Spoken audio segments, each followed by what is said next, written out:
एक दिन हजरत मोहम्मद सल्लल्लाहु अलैहि वसल्लम जंगल के रास्ते से गुजर रहे थे। तभी आपकी नजर एक मंजर पर पड़ी। एक यहूदी ने एक नर्म मिजाज हिरनी को रस्सी से बांध रखा था। हिरनी की नजर जैसे ही नबी ए करीम पर पड़ी, उसने कांपती आवाज में पुकारा, या रसूल अल्लाह, या हबीब अल्लाह, मैं आज सुबह अपने दूध पीते बच्चों को अकेला छोड़कर चारा तलाशने निकली थी। रास्ते में यह आदमी मुझे पकड़ लाया और तब से मैं बंधी हुई हूँ। मेरे नन्हे बच्चे भूख से बेहाल होंगे, शायद रो रो कर थक गए होंगे। या रसूल अल्लाह, मैं बस एक बार अपने बच्चों को दूध पिला आना चाहती हूँ। मेरी मदद कीजिए, आप रहमतुल लिल आलमीन हैं। उस मासूम फरियाद ने हजरत के दिल को गहराई तक छू लिया। आपकी आंखें नम हो उठीं और आप दया से लबरेज होकर हिरनी के पास आए। आपने नरम लहजे में उस यहूदी से पूछा, ऐ आदमी, तुमने इस जानवर को क्यों बांध रखा है? उसने जवाब दिया, मैंने इसका शिकार किया है। जंगल के जानवरों का शिकार करना मना नहीं, इसलिए मैंने इसे पकड़ा है। तब हजरत मोहम्मद सल्लल्लाहु अलैहि वसल्लम ने फरमाया, क्या तुम नहीं देख रहे कि यह एक मादा हिरनी है?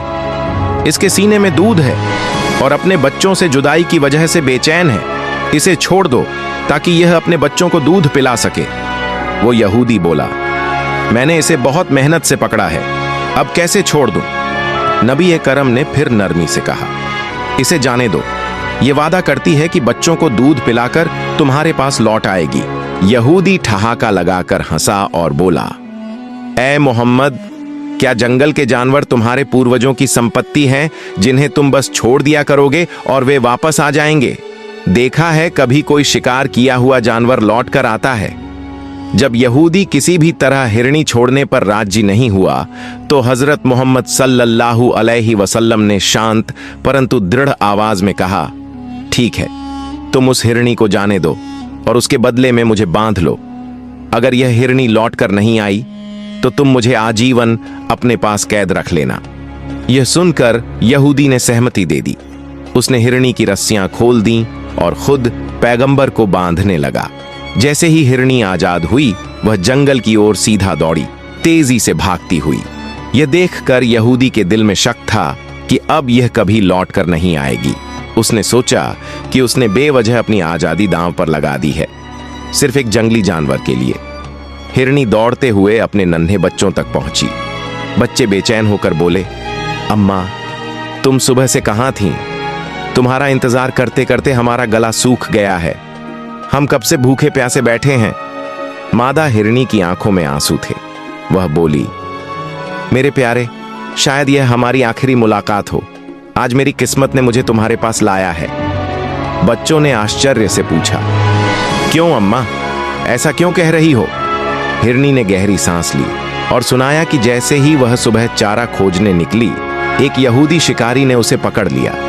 उसी रास्ते से गुजर रहे हजरत मोहम्मद सल्लल्लाहु अलैहि वसल्लम को उसने पुकार कर अपनी व्यथा बताई। पैगंबर की दया देखकर उसे छुड़ाने के लिए उन्होंने स्वयं अपनी जान की जमानत दे दी और कहा कि उसे बच्चों के पास भेज दिया जाए। हिरनी ने बच्चों को दूध पिलाकर कहा, मैं तुम्हारे लिए वापस जाऊंगी, परंतु अभी मुझे लौट कर जाना होगा। उस शिकारी ने पैगंबर को बांध रखा है। बच्चों की आंखों में आंसू आ गए। उन्होंने सामूहिक स्वर में कहा, अम्मी, हम तुम्हारे साथ ही चलेंगे। हम कैसे दूध पी लें जब तक रसूल अल्लाह बंदी हैं? हम आपकी गोद में बैठकर चैन से नहीं रह सकते जब तक वह आजाद ना हो जाए। मां हिरनी ने उनके इरादे देखकर कहा, ठीक है, चलो फिर हम साथ चलकर रसूल को देखने जाते हैं। और वे सब मिलकर वापस दौड़े। इस बीच यहूदी कुछ ताने दे रहा था और कहता रहा, तुम्हारे जैसे बेवकूफ आदमी मैंने नहीं देखे। तुमने एक जंगली जानवर को छोड़ दिया और अपनी जान दांव पर लगा दी। कभी किसी शिकार ने वापस आकर मालिक पर दया की है? यह हिरनी कभी लौट कर नहीं आएगी। तुम आजीवन मेरी कैद में रहोगे। पर कुछ ही क्षणों के बाद उसकी आंखों ने जंगल की दिशा में लौटते हुए एक अजीब श्रृंगार देखा। वही हिरनी अब लौट रही थी और उसके साथ उसके छोटे छोटे बच्चे भी थे। यह नजारा देखकर वह स्तब्ध रह गया। उसकी आंखें चौड़ी रह गईं। हजरत मोहम्मद सल्लल्लाहु अलैहि वसल्लम ने हिरनी से पूछा, तुमने अपने बच्चों को साथ क्यों लाया? तुमने मुझसे वादा किया था कि तुम अकेली लौटोगी।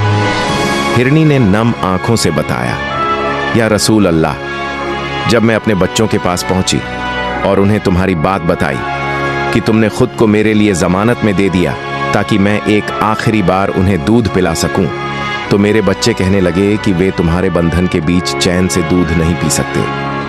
उन्होंने कहा, हम तब तक नहीं बैठेंगे जब तक रसूल अल्लाह आजाद न हो, इसलिए वे मेरे साथ यहां तक आए। अगर हमारी वजह से आपको तकलीफ हुई है तो हमें माफ कर दीजिए। फिर आप सल्लल्लाहु अलैहि वसल्लम ने यहूदी की तरफ मुड़कर कहा, देखो, तुम्हारा शिकार न केवल वापस आ गया बल्कि अपने बच्चों के साथ लौट कर आया है। यदि तुम चाहो तो इनका उपयोग कर लो, पर याद रखो, मैं सिर्फ इंसानों का रसूल नहीं, मैं रब की तरफ से पूरे कायनात का पैगंबर हूं, जंगल के जानवरों का भी। इतना कहकर हजरत मोहम्मद सल्लल्लाहु अलैहि वसल्लम आगे बढ़ने लगे। तभी पीछे से वही यहूदी पुकार उठा। यहूदी ने जब हिरनी और उसके बच्चों को लौटते देखा तो हैरत में भरकर बोल उठा, या रसूल अल्लाह, ये कैसे मुमकिन है? जंगल का जानवर भी आपकी मोहब्बत और रहमत में लौट आया। अब मेरा दिल गवाही देता है कि आप वाकई अल्लाह के सच्चे रसूल हैं। आपके सिवा कोई ऐसा नहीं हो सकता। उसने आगे कहा, ए मोहम्मद, अब मुझे इस हिरनी की कोई जरूरत नहीं, मुझे बस आपकी गुलामी का शर्फ अता कर दीजिए।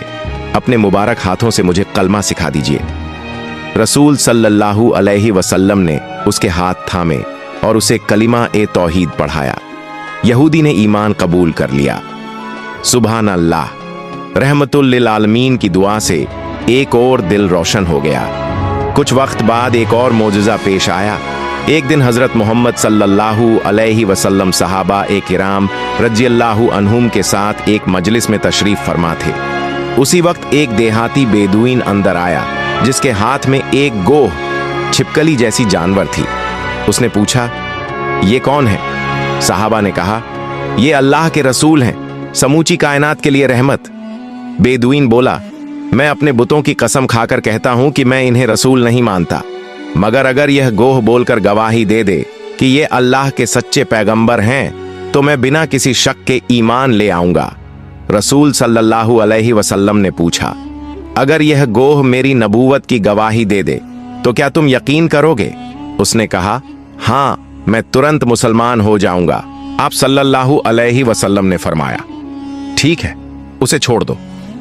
गोह को जैसे ही छोड़ा गया, उसने सबके सामने साफ अरबी जबान में कहा, लब्बैक या रसूल अल्लाह, मैं आपकी खिदमत में हाजिर हूं।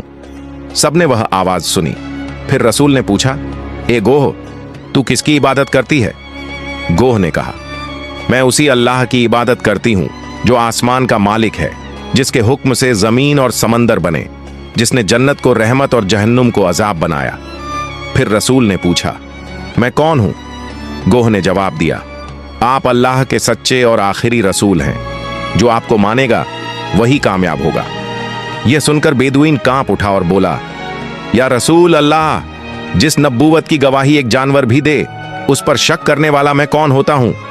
उसने कलिमा पढ़ा और मुसलमान हो गया।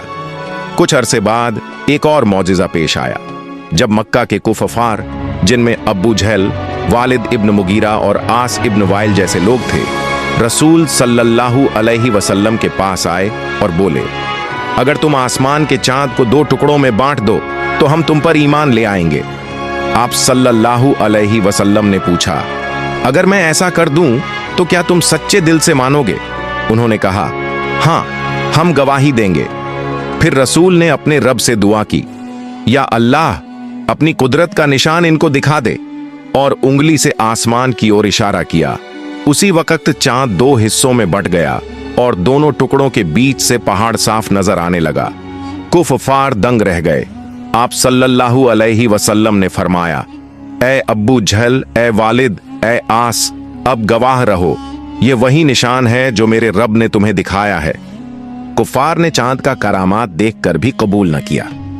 कुछ लोग ताना मारते हुए बोले, तुम तो जमीन पर भी जादू करते हो, अब देखो आसमान पर भी जादू कर दिया।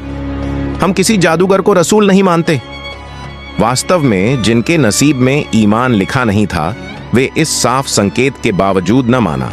कुरान ए करीम में भी इस मौजिज़े का जिक्र किया गया है, पर कुछ लोगों का दिल फिर भी खुला नहीं। अगर आपको ये वाकया पसंद आया हो तो चैनल सब्सक्राइब जरूर करें